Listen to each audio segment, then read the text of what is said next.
자, 그 다음에 거기 보면 온실효과라고 나오고, 온실효과.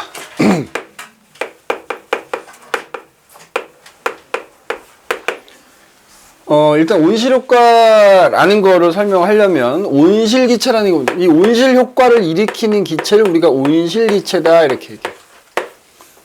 자, 온실기체는 뭐가 있느냐? 요건 좀 기억해 두세요. 일단 이산화탄소가 있고요.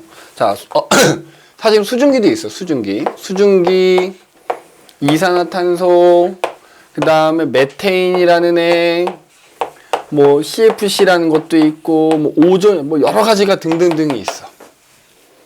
근데 그 중에서 이제 꼭 기억해야 되는 거 두 가지야. 뭐하고 뭐? 요 수증기하고 이산화탄소인데, 그 중에서도 이 온실 효과를 일으키는 기체가 온실기체라 했는데, 그 중에서도 가장 온실효과 영향을 많이 주는 녀석이 누구냐면 이산화탄소라고 생각하면 됩니다. 알겠니? 그럼 또 이 온실효과는 또 뭐랑도 연관이 돼 있냐면은 복사평형이라는 게 또 있어. 복사평형. 자, 복사평형은 뭐냐?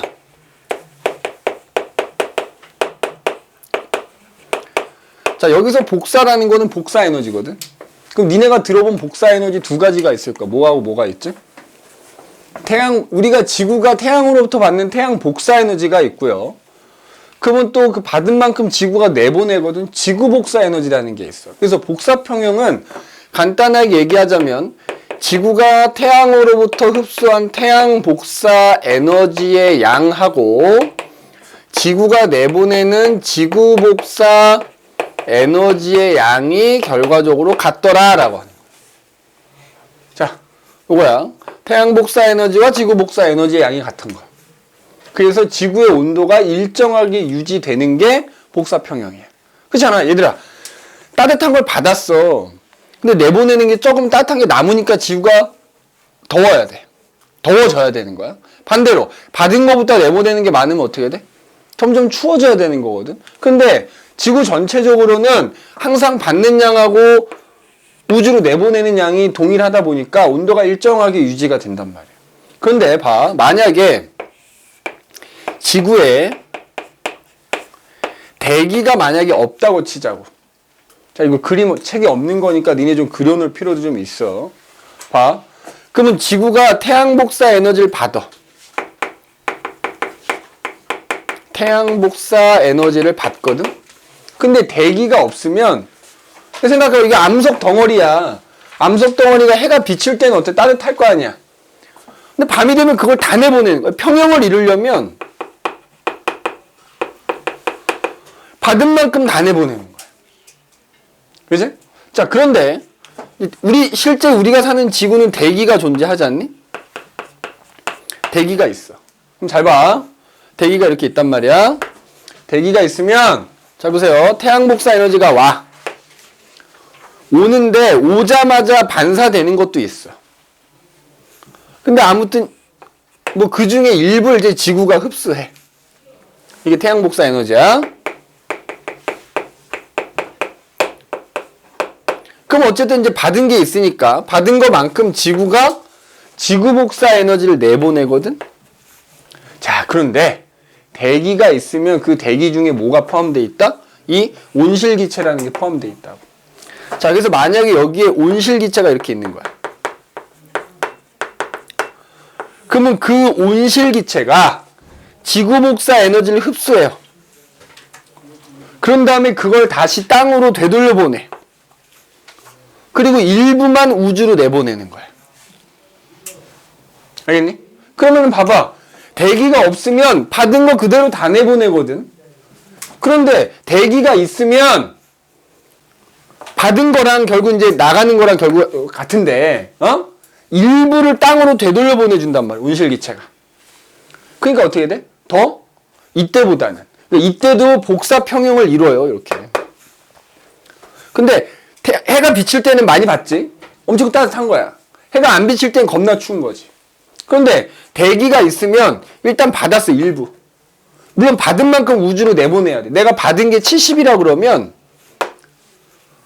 내보내는 것도 결국은 70이 되거든. 근데 그 중에 일부, 지구 복사 에너지 중에 일부를 다시 땅으로 되돌려 보내기 때문에 이것 때문에 밤에도 따뜻해.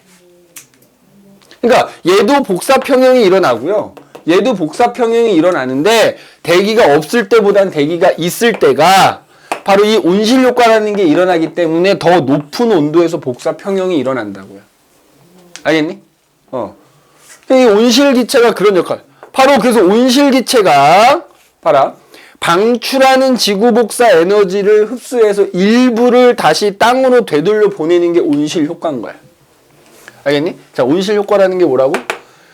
지구가 방출한 지구 복사 에너지의 일부를 흡수하여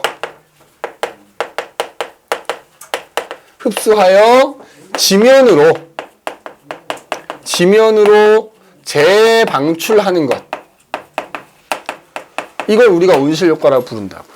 그래서 대기가 있으면 온실 효과가 일어나기 때문에 대기가 없을 때보다는 더 높은 온도에서 복사 평형이 일어난다고. 알겠니? 이해됐어? 일단 있는 게 좋은 거야. 근데 문제는 이게 너무 많아지니까 문제인 거야, 사실은. 자, 얘가 너무 많아지면 이 중에 일부를 흡수한다. 이게 많아져. 이게 많아지니까 되돌려보내는 것도 어떻게 돼? 많아지지. 되돌려보내는 게 많아지니까 따뜻하다 못해서 지구가 점점 어떻게 되는 거야? 더워지는 거야. 맞지? 더워지는 거야. 자, 거기 보면 그래서 밑에 온실기체 종류 선생님이 쭉 얘기했다, 그지? 온실기체 종류가 쭉 있는데 그 중에서도 얘네들이 이제 온실효과를 일으키는데 가장 영향을 많이 주는 게 이산화탄소라 그랬고. 맞지? 그래서 그 이산화탄소가 지구복사 에너지 일부를 흡수해서 지면으로 되돌려 보내는 게 얘뿐만 아니라 얘네들이 그 온실효과라고 한다. 근데 그거에 가장 큰 영향을 주는 게 이산화탄소인 거다. 근데 그러면 공기 중에 얘가 많아지면 얘를 비롯한 이 나머지 얘네들이 많아지면 이게 늘어나기 때문에 지구가 따뜻하다 못해서 점점 어떻게 된다고? 더워진다고요. 자, 그걸 우리가 뭐라고 하는 거야? 지구 온난화라고 얘기하는 거야. 지구 온난화.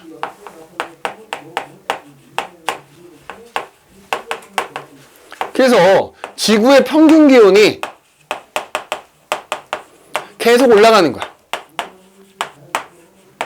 그래서 지구가 점점 더워지는 거야. 누가 가장 큰 영향을 준다고? 온실기체가 많아지면 이제 이렇게 되는 건데 그 온실기체 중에서 온실효과 영향 가장 많이 이산화탄소라고. 결국 지구의 온난화가 점점 심해지고 일어나는 이유는 결국에는 자, 대기 중에 뭐가 점점점 많아지면 영향을 가장 많이 준 이산화탄소가 많아지면. 알겠어? 이산화탄소가 많아. 그래서 거기 그래프 나와 있지만 봐라. 학자들이 연도별로 대기 중에 들어있는 이산화탄소의 양을 조사를 한번 해봤단 말이야. 연도별로. 그치? 자, 그랬더니만 대략적으로 이런 식인 거야. 이런 식. 그래서 시간이 지남에 따라서 대기 중에 이산화탄소 양이 점점점 어떻게 되더라? 증가하더라. 증가해 왔는데 특히 최근에 들어서 그게 더 급격하게 증가하더라 이거지. 알겠니? 이게 이산화탄소. 대기 중에 들은 이산화탄소 양인 거야. 그러면 그 기간 동안에 지구의 평균 기온이 어떻게 변했나 살펴봤더니 이런 식이야. 그러니까 대기 중에 이산화탄소 양을 측정해봤더니 점점 어쨌든 막 불규칙하긴 하지만 늘어나 왔거든. 근데 그 기간 동안에 평균 기온도 계속 높아져 왔더라 이거지. 결국 아까도 얘기했듯이 대기 중에 CO2 양이 이 지구가 점점 더워지는 거에 가장 영향을 많이 주는구나 이렇게 파악할 수 있다고. 그러면 봐봐. 근데 보면은 이산화탄소가 어떨 때는 좀 공기 중에 많아졌다 좀 적어졌다 그러고 이게 계절별로 좀 차이가 있어. 그래서 자, 여름하고 겨울을 비교하잖아.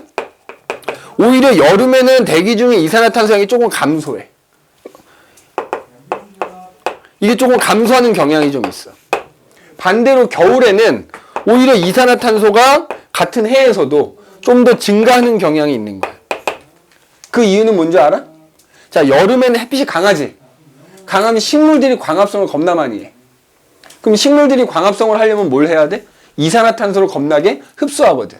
그럼 공기 중에 이산화탄소를 막 흡수해가지고 광합성을 하니까 공기 중에 이산화탄소가 좀 줄어드는 거야. 이거는 이제 뭐라고 생각하면 된다고? 광합성 증가. 이렇게 보면 돼. 식물들의 광합성이 증가하면 이산화탄소를 그만큼 흡수하기 때문에 오히려 같은 해에서도 여름철엔 조금 줄어든다고. 근데 겨울철엔 오히려 이게 늘어나. 그 이유가 뭘까? 겨울에 춥지? 추우니까 뭐 해야 돼? 난방을 해야 되지? 우리 기준으로 얘기하자면 보일러를 떼야 될 거 아니야? 맞지? 혹은 뭐 산에 사는 사람들 장작을 떼야 되겠지? 화석연료를 태운단 말이야. 근데 화석연료를 태우면 뭐가 발생해? 이산화탄소가 발생해. 그러니까 겨울철이 오히려 여름철에 비해서 대기 중에 이산화탄소가 더 많아지는 이유는 결국 난방 때문이다 이렇게 생각해야 돼. 난방. 난방의 영향으로 이렇게 되더라. 그래서 어쨌든 대기 중에 이산화탄소 양이 점점 많아져 오면, 그리고 특히 최근에는 더. 왜? 특히 최근에는 화석연료 사용량이 다른 기간보다 훨씬 많아진 거지. 그 결과 이산화탄소가 급증한 거야. 그래서 어쨌든 그것 때문에 그 기간 동안의 지구의 평균 기온도 계속 높아져 왔다. 높아지는 경향을 보였다. 이렇게 얘기할 수 있다 이 말이지. 알겠니? 그래서 대기 중에 이산화탄소 양은 뭐 거기 보면 1860년대부터 이제 이렇게 측정을 해온 거지. 그지? 그래서 이제 최근에 더 급격하게 증가하는 경향을 보인다라는 거. 그지? 아무래도 이제 산업이 발달하고 화석연료 사용량이 많이 늘어나다 보니까 더 급격히 증가를 했고, 평균 기온은 더 급격하게 증가하는 경향을 보인다라는 겁니다. 맞지? 그래서 그러면 지구 온난화의 원인이 뭐라고? 대기 중에 CO2가 많아지는 것 때문에. 그럼 이거 왜 많아진다고? 여러 가지 뭐 자연적으로도 많아지기도 해.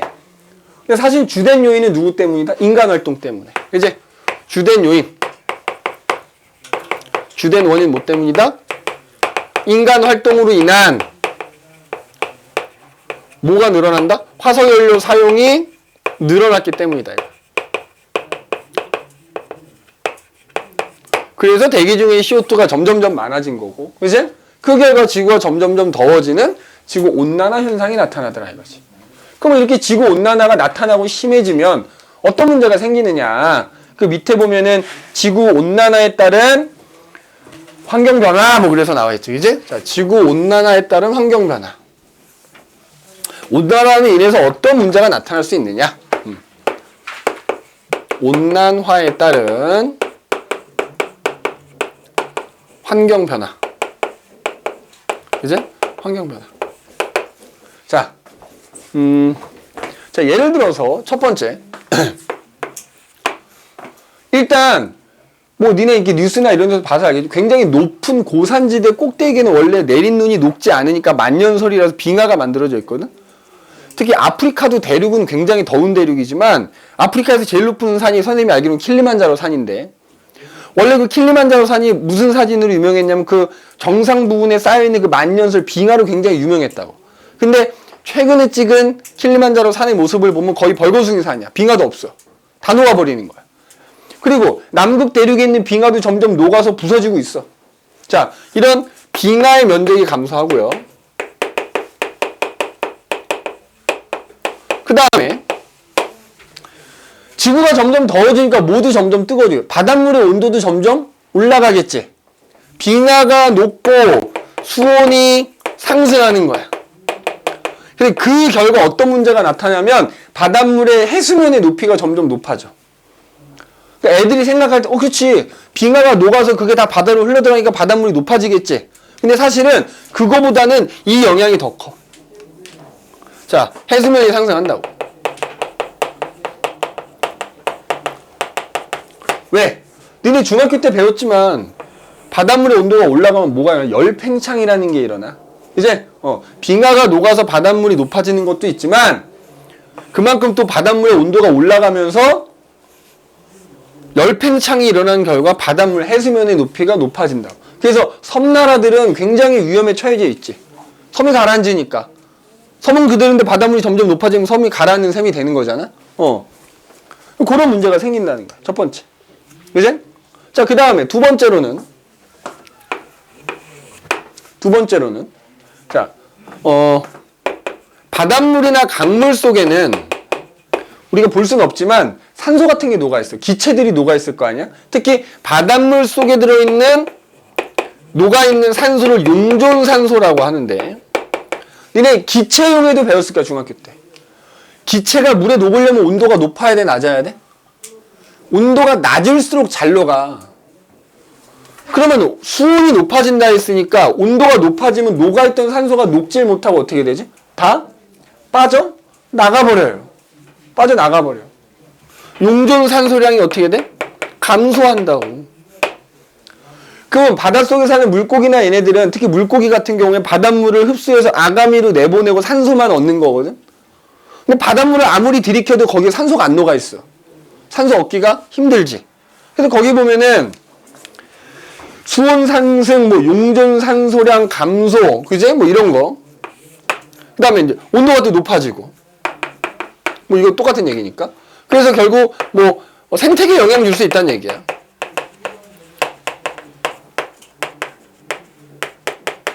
그지? 생태계에 영향을 줄 수 있지. 서식지도 감소해. 예를 들어서 해수면이 상승하니까, 해수면이 상승하는 것 때문에 사실 육지 면적도 줄어들 거 아니야, 결국. 육지 면적이 줄어들면 결국은 또 그 육지에 사는 식물들이나 동물들의 서식지도 줄어드는 거겠지. 맞아? 그럼 결과적으로 그것도 생태계에 영향을 줄 수 있는 거야. 용존산소량이 감소하면 물속에 사는 생물들이 영향을 받을 것이고, 그 다음에 아까 여기 얘기했지, 해수면이 상승하면 그만큼 육지 면적이 줄어들기 때문에 또 육지에 사는 동물이나 식물들도 서식지가 줄어들면서 영향을 받을 거다 이거지. 그치? 영향을 받을 거다 이거. 자, 그 다음에 여기서는 다루지는 않겠지만 전 세계적으로 위도 30도 부근에는 굉장히 사막이 발달돼 있어. 근데 그 사막 지역이 점점점 어떻게 돼? 넓어지거든? 그럼 이거 사막화라 그래, 사막화. 사막인 지역이 점점 넓어지고 사막이 아니었던 지역이 사막으로 변해가는 걸 사막화라고 하는데, 지구온난화가 심해지면 이 사막화가 가속이 돼. 더 빨라져. 그러면은 자, 풀이 잘 자라던 지역이 사막이 돼버리면 풀이 못 자랄 거 아니야. 그럼 결과적으로는 우리 사람 입장에서 보자면 농사 지을 수 있는 땅이 어떻게 돼? 감소하겠지? 그러면 전 세계적으로 식량 부족 문제가 일어날 수도 있겠지? 결국 이 지구온난화가 인간 때문에 대부분 일어나는 건데 결국 인간에게도 좋지 않은 악영향을 끼친다 이거야. 그지? 악영향을 끼친다 이거지. 뭐 이런 여러 가지들이 있어. 뭐지? 그 다음에 네 번째는 또 이런 것도 있어. 식생의 변화도 있어. 그러니까 식생이라는 건 기후가 변해. 그러니까 예를 들자면 이런 거야. 우리나라는 보통 예전에 선생님 어렸을 때만 해도 한 제주도 정도만 아열대 기후라고 표현했어. 좀 덥지, 따뜻하지. 겨울에 눈 잘 안 오고. 그러니까 거기서는 오렌지 나무를 기를 수 있어, 제주도에서는. 원래 오렌지라는 작물이 아열대 작물이잖아. 그지? 근데 지금은 어디 있어? 남해안에서도 오렌지 기르고 바나나 기를 수 있어. 바나나가 대표적인 열대 작물이잖아. 그지? 우리나라에서 그나마 바나나를 재배할 수 있는 곳은 제주도 정도밖에 안 됐는데 지금은 남해안에 가도 바나나가 막 가로수로 심어져 있기도 하고 재배할 수 있어. 그러니까 뭐야? 점점점 우리나라가 아열대 기후로 변해간다는 거지. 그러면 재배할 수 있는 작물의 종류가 어떻게 돼? 바뀌어. 맞지? 그런 식생의 변화도 나타난다고. 아니면 뭐 예를 들어서 그러니까 어떤 그 작물을 재배할 수 있는 지역, 그지? 뭐 굳이 따지자면 뭐 우리나라 아열대 작물 같은 거, 아열대 작물을 재배할 수 있는 지역이 점점 북쪽으로 올라온다고, 넓어진다고, 그지? 그 다음에 꽃이 피는데 기온이 점점 더워지니까 어떻게 돼? 아직은 피면 안 되는 꽃이 벌써 폈어. 너무 따뜻해가지고, 그지? 우리가 봄에 예를 들어 꽃이 피잖아. 그 봄꽃이 피는데 그 봄꽃의 꽃이 피는 시기가 더 빨라져.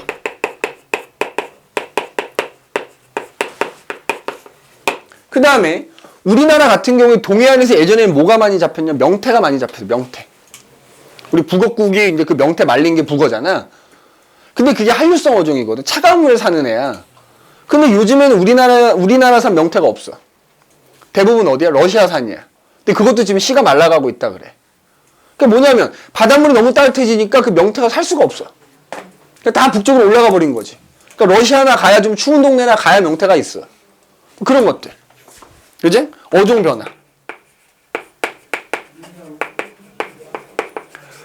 뭐 이거 말고도 많이 있다만 이런 여러 가지 문제들이 생긴다 이거야. 지구 온난화가 심해지면. 알겠니? 그러면 이걸 가만히 손 놓고 있으면 안 되잖아. 그지? 우리 개인적으로도 어떤 노력을 해야 되고 사회적으로 노력을 해야 되고 국가적으로 노력을 해야 되고 그렇다고 또 이게 또 한 나라만 노력한다고 되는 게 아니고 전 세계적으로 어떻게 해야 돼? 여러 나라들이 협력을 해야 되겠지? 자, 그래서 그 밑에 보면은 지구 온난화를 방지하기 위해서 어떤 일들을 해야 돼? 나라들끼리 어떻게 협력을 하느냐? 자, 거기 보면은 그래서 뭐 지구 온난화 방지 대책 뭐 요거는 뭐 그지? 요거부터 얘기해 볼까 그러면? 지구 온난화를 방지하려면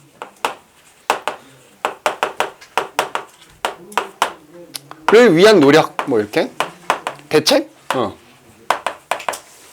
자, 일단 가장 기본적으로 화석연료를 너무 많이 사용하는 게 문제잖아. 그지? 우리 개인이 할 수 있는 건 뭐가 있을까? 전기 아껴 써야 되는 거야. 왜? 자, 우리나라에서 사용하는 전기의 대부분 뭘로 만들어내는지 아니? 화력발전소에서 만들어냅니다. 화력발전소는 석탄이나 석유를 태워서 나오는 열을 가지고 물을 끓여서 전기 만들어내는 거거든? 맞아? 우리 개인적으로는 전기 절약하면 돼. 맞니? 그러니까 결과적으로 화석연료 사용을 줄이면 되는데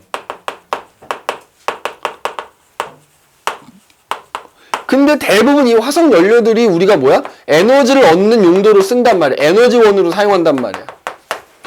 그러니까 그럼 화석연료 대신에 사용할 수 있는 에너지를 개발하면 되겠지. 나중에 배우겠지만 신재생 에너지라고 하거든. 그래서 신재생 에너지를 이제 개발하고 그거 사용하는 거를 확대하고 이래야 된다 이거지. 그지? 이래야 된다 이거. 그 다음에 공기 중에 이산화탄소를 없애준 애가 있잖아. 누가? 식물이지, 식물. 걔네들이 광합성하면 이산화탄소 흡수한다 그랬잖아. 맞아? 그러니까 니네 나무를 베어내면 베어낸 것 이상으로 뭘 해야 돼? 심어야지. 산림을 보존하고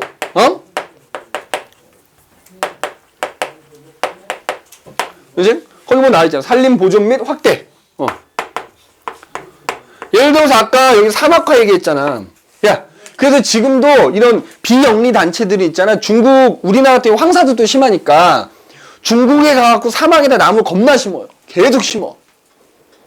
그럼 그게 장기적으로는 뭐야? 당장은 미미할지 모르지만 계속 갖다 심으면 나무 수가 점점 많아지면 어떻게 돼?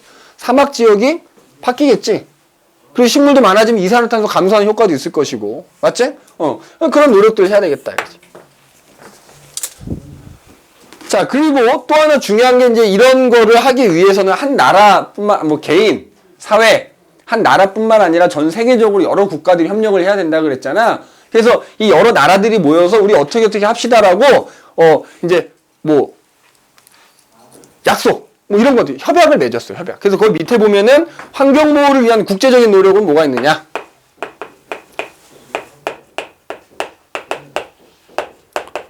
그래서 여러 나라들끼리 협약, 약속을 했단 말이지. 자, 온실효과하고 관련돼가지고 지구온난화랑 대표적인 협약들 몇 개만 적어볼게요. 자, 유엔 기후협약이라는 게 있는데,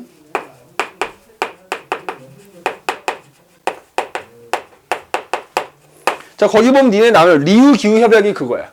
사실 이제 여기 유엔 기후협약이라고 쓰는 게 리우 기후협약인 거지. 그래서 뭐 하자? 이산화탄소 배출을 좀 줄이자.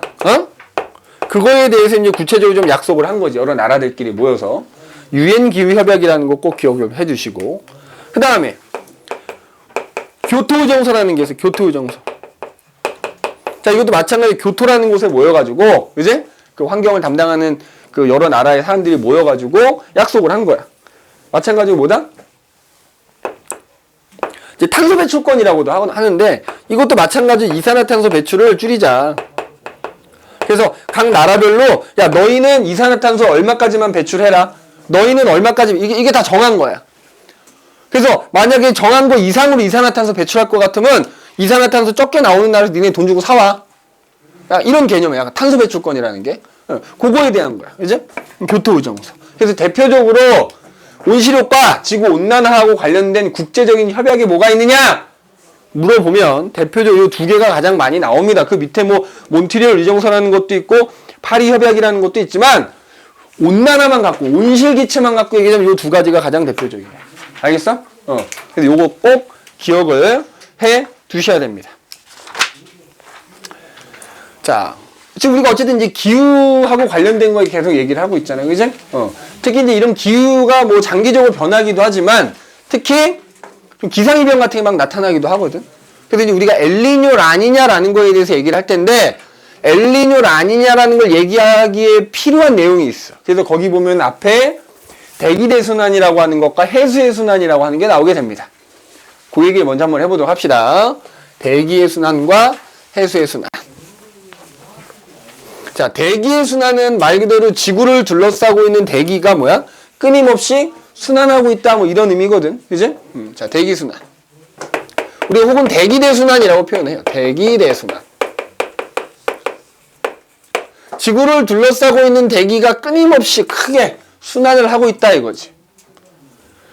그래서 처음에는 헤들리라는 사람이 있었어. 헤들리라는 사람은 그럼 우리를 지구를 둘러싸고 있는 대기가 어떻게 순환을 할 것이냐 라고 이제 이 사람이 이제 제안을 한 거지. 주장을 한 거지. 자, 선생님이 절반만 그릴게. 북반구, 남반구가 있는데 북반구만 그린 거야. 헤들리라는 사람은 어떻게 생각했냐면 적도는 아까 뭐 태양에너지, 지구복사에너지 얘기했잖아. 적도만 놓고 보면 적도는 태양에너지가 받는 태양에너지가 내보내는 지구복사에 훨씬 많아. 그러니까 에너지가 남아. 그러니까 적도는 다른 동네보다 어때? 뜨겁지. 그러니까 헤들리라는 사람은 어떻게 생각했냐면 여기 이렇게 대기가 이렇게 있다고 치면 적도 쪽은 뜨거우니까 당연히 적도 쪽에 있는 공기도 어때? 뜨겁다. 맞아? 뜨거우니까 뭐 한다? 상승한다. 상승한다. 그럼 그 적도 쪽에서 상승한 공기가 이렇게 북극 쪽으로, 극지방 쪽으로 이동한다 이거야. 그러면 이제 극지방 가면 어때? 졸라 춥거든. 추우니까 공기가 냉각이 돼서 그게 다시 땅으로 이렇게 내려올 거다. 이런 식으로. 그죠? 이런 식으로. 그래서 북반구만 가지고 봤을 때, 그럼 그 땅으로 내려온 공기 또 지면을 따라서 다시 이렇게 적도 쪽으로 흘러갈 거다. 이렇게 생각을 했어. 그래서 헤들리라는 사람의 생각으로는 이렇게 대기가 크게 하나로만 순환할 거다라고 생각했다고. 그리고 지면에서는 그래서 항상 북극 쪽에서 적도 쪽으로만 이렇게 바람이 불어갈 것이다 라고 생각을 했다고. 이게 헤들리라는 사람의 주장이에요. 헤들리 순환이라고 표현해. 헤들리 모형이라고 해요. 자, 근데 이 사람의 주장에 뭐가 문제가 있냐면 일단 지구가 가만히 있는 게 아니라 뭘 하고 있지? 끊임없이 스스로 도는 자전이라는 걸 하고 있어요. 자, 이 사람은 이렇게 해서 선생님이 거기다 지금 그림 2개 그려놨잖아. 이 사람이 주장한 거의 문제는 뭐냐면 지구가 자전하는 걸 고려하지 않았어. 그 다음에 이 사람 주장대로라면 항상 지면에선 어디서 어디로 바람이 불어야 된다고? 항상 북쪽에서 남쪽으로만 바람이 불어야 돼. 소위 말하는 북풍만 불어야 된다고. 우리가 바람이 불 때는 북쪽에서 불으면 북풍, 남쪽에서 불으면 남풍이라고 하거든? 근데 봐봐. 나중에 알고 보니까 우리나라 같은 중위도 지방에선 그러면 북풍이 부는 게 아니고 서풍이 불거든? 그런 거 설명이 못 해. 우리가 흔히 편서풍이라고 하는 바람이 이 사람 주장대로라면 이렇게 부는 바람은 불 수가 없는 거야. 근데 중위도 지방에서 이렇게 바람이 불거든. 그걸 지금은 편서풍이라고 불러. 그러니까 편서풍이라는 바람은 설명할 수가 없는 거야. 무조건 북쪽에서 남쪽으로만 불어야 된단 말이야. 그래서 페렐이라는 사람이 말이야 새로운 주장을 합니다. 페렐 모형이라고 하는데, 자, 페렐이라는 사람이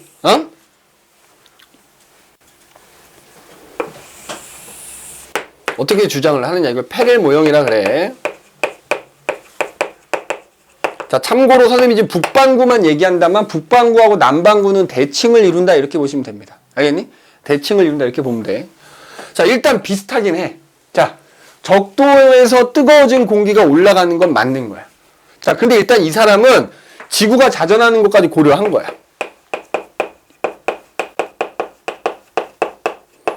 그러면 지구가 자전을 하면 어떤 현상이 나타나냐 하면, 자, 봐보자. 지구가 예를 들어 이렇게 자전을 해. 맞지? 그럼 이제 아연이 네가 북극에서 적도 쪽으로 공을 하나 똑바로 던졌다고 해볼게. 자, 우리나라가 예를 들어 여기 있어 이렇게. 우리나라 위를 지나갈 공을 똑바로 던진 거지. 그럼 분명히 아연이가 생각할 때는 여기 가서 공이 떨어졌을 것 같아. 열심히 찾으러 가봤어. 분명히 거기 떨어져 있어야 되는 거야. 근데 갔더니 공이 여기 있는 거야. 그 이유가 뭐냐 하면 사실 공이 날아가는 동안 지구가 뭘 해? 자전을 하겠지. 그럼 내가 열심히 공이 날아가는 동안에 지구가 자전을 하니까 실제 우리나라는 이렇게 갈 거 아니야 이렇게. 그럼 나는 공을 똑바로 던졌지만 공은 여기 가서 떨어졌지만 그지? 우리나라를 기준으로 하자면 일로 간 것처럼 보이잖아. 이걸 전향력이라고 하거든. 그러니까 지구가 자전을 하면 전향력이라는 게 나타나. 그러니까 만약에 여기 우리나라가 그냥 이렇게 있는 상태로 그린다 그러면 분명히 일로 던졌는데 공이 이렇게 휘어져 간 것처럼 보인다. 그 휘어져 가게 하는 뭐 가상의 힘을 전향력이라고 하는 거야. 그래서 아무튼 지구가 자전을 하면 전향력이라는 힘이 나타나가지고 있잖아. 북반구에서는 항상 그 흐르는 뭐라 그러지? 그 물이나 공기는 똑바로 못 가고요. 항상 가는 방향의 오른쪽으로 휘어지게 돼. 알겠니? 뭐라고 한다고? 진행 방향의 오른쪽으로 휘어진다고. 북반구에서는.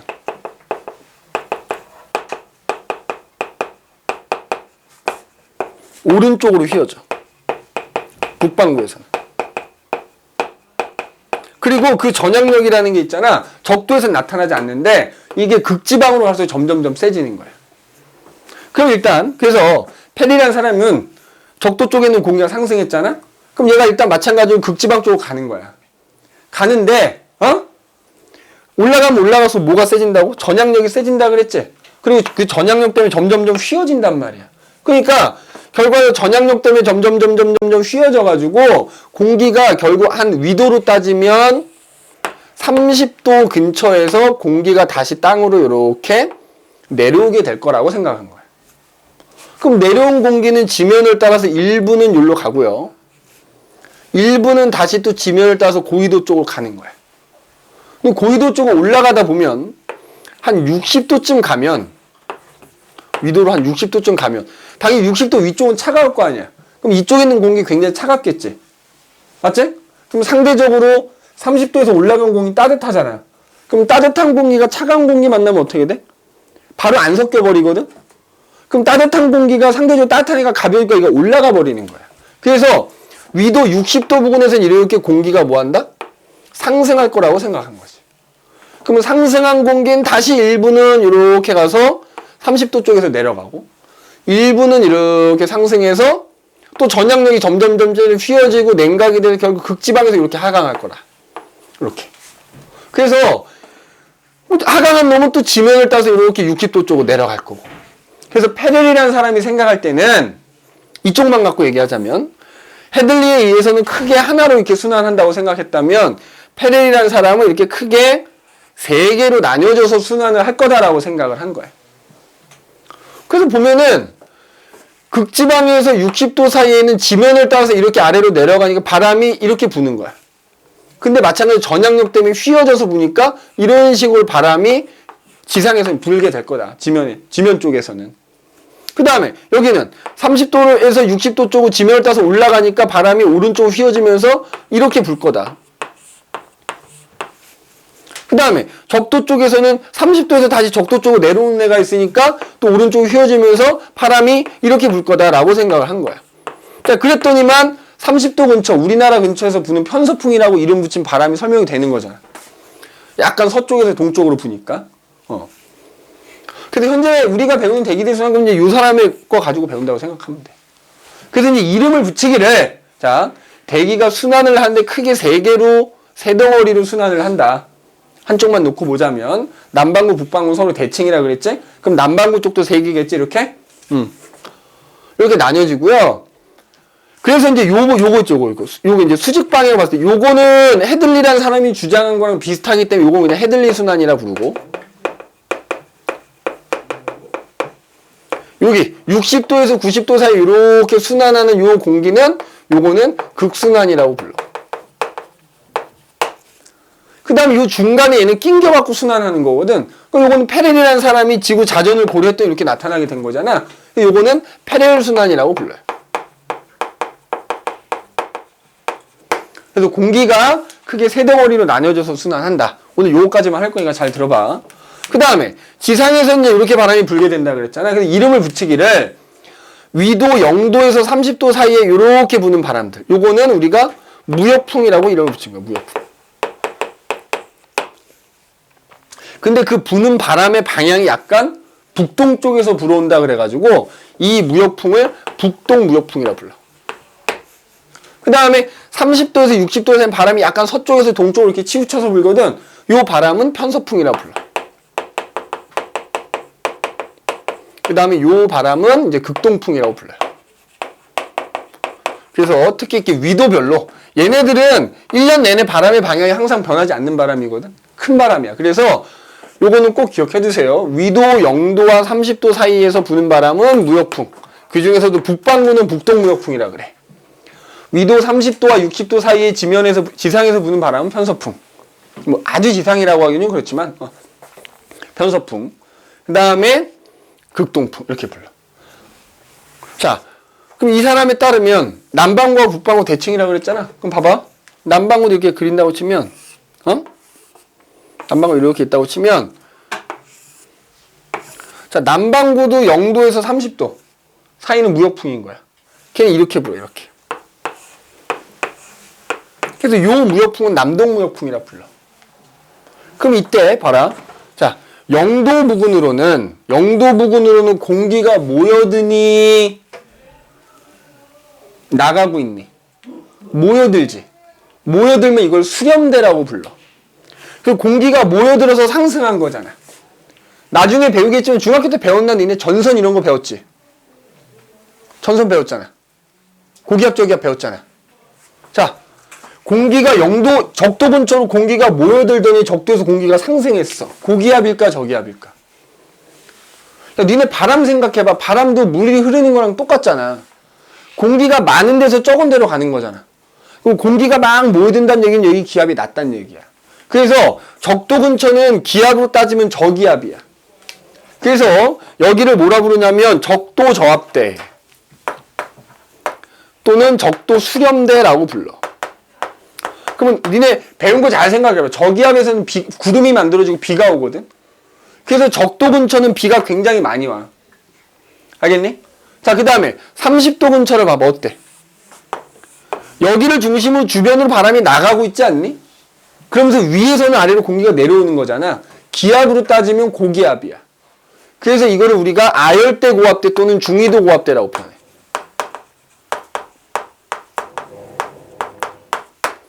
그 다음에 여기 60도 근처는 아까 얘기했듯이 상대적으로 따뜻한 공기가 올라가다가 위에서 내려오는 차가운 공기를 만나서 올라간 거라 그랬지? 일종의 전선이야, 전선. 그래서 여기는 한대, 전선대라고 불러. 그럼 하나만 더. 근데 아까 선생님이 잠깐 언급을 했다만 전 세계적으로 유명한 사막들은 대부분 어디에 있어? 30도 근처. 왜? 봐봐. 중위도 고기압이잖아. 구름이 없어져요. 날씨가 맑고 건조하다 보니까 그러니까 적도 부근은 비가 많이 와. 강수량이 증발량보다 많다고. 그래서 소위 말하는 적도 근처에 열대우림이라는 게 발달한다고. 열대우림. 열대우림. 너네 아마존이 다 적도 근처에 있어요. 그러니까 엄청난 열대우림들, 그지? 반면에 중위도 고압대는 오히려 고기압 지역이다 보니까 비가 오는 것보다는 오히려 증발되는 게 훨씬 많다고. 그래서 아까도 얘기했지만 전 세계적으로 유명한 사막들이 대부분 요 30도 부근이야. 알겠니? 사막이 발달한다. 이제 적도 쪽은 열대우림이 발달하고요. 요런 것도 좀 기억을 해두시고. 근데 얘네들은 바람의 방향이 변한다 안 변한다? 안 변해. 그러면 이 바람이 항상 이렇게 일정한 방향으로 부니까 그 밑에 바다가 있을 거 아니야. 그럼 바닷물도 바닷물의 표면이 그 바람이 부는 방향대로 바닷물도 흘러가겠지. 그러니까 대기가 이렇게 순환하는 것 때문에 표면에 있는 바닷물도 일정한 방향으로 흘러가게 되거든. 두 글자로 우리가 해류라고 하고요. 그럼 그 해류들이 또 흘러가다 보면 어딘가에 부딪혀서 이렇게 돌게 돼. 순환을 하게 돼. 그래서 그게 그 밑에 나오는 해수의 순환이 되는 겁니다. 자, 요거는 다음 시간에, 요거랑 엘니뇨 라니냐는 다음 시간에 우리가 하도록 하겠습니다. 오늘은 여기까지 할게요.